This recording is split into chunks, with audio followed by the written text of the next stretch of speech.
Good evening, distinguished guests, honorable members of the Congress, dear friends, ladies and gentlemen. It's a great pleasure for me to speak to honorable members of the Pakistani American community from the platform of National Association of Pakistani Americans. I commend the efforts of NAPA aimed at uniting the Pakistani American community across the United States of America. I have no doubt that with the passage of time, NAPA would broaden its base and become a collective voice of the community, besides projecting a positive image of your country of birth, Pakistan. I would like to extend our felicitation to NAPA President, Mr. Arif Zafar Mansouri, and members of the Board of Governors. They deserve special appreciation for their commitment to the welfare of Pakistani American community and for strengthening up the bonds of friendship between Pakistan and the United States of America.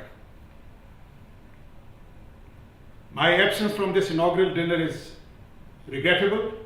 My presence in Washington, D.C. was necessitated due to the strategic dialogue which is being hosted by Secretary Kerry, who has invited our advisor on foreign affairs, Mr. Sattar Aziz.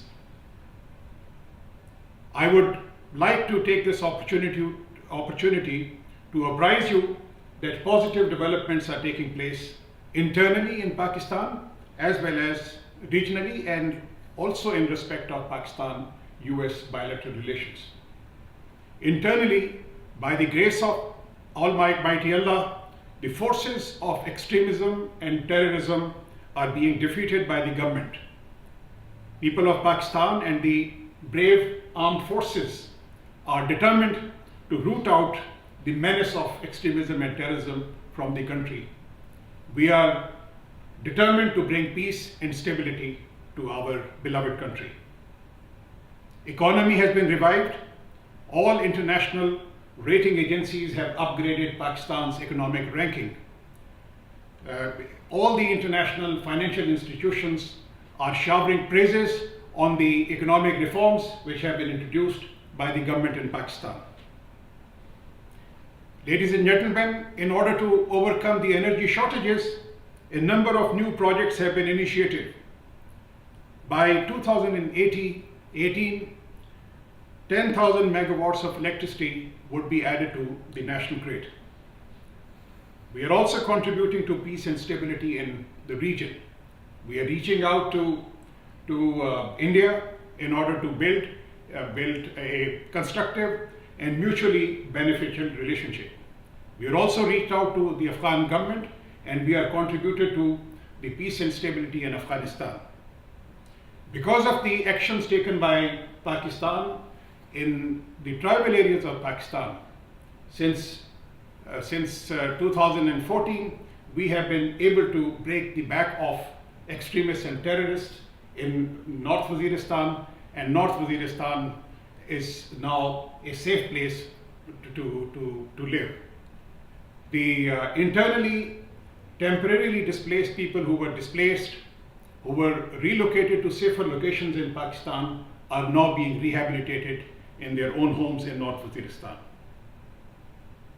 Our bilateral relationship with the United States are on a solid track. We have robust cooperation on economy and trade, counterterrorism, energy sector development, education, defense, and we are having a productive dialogue on nuclear non-proliferation and strategic stability. And here I would like to express our gratitude to all Pakistani Americans as well as members of the Congress, and some of the honorable members are present here this evening for their contribution in building this important relationship on a solid track.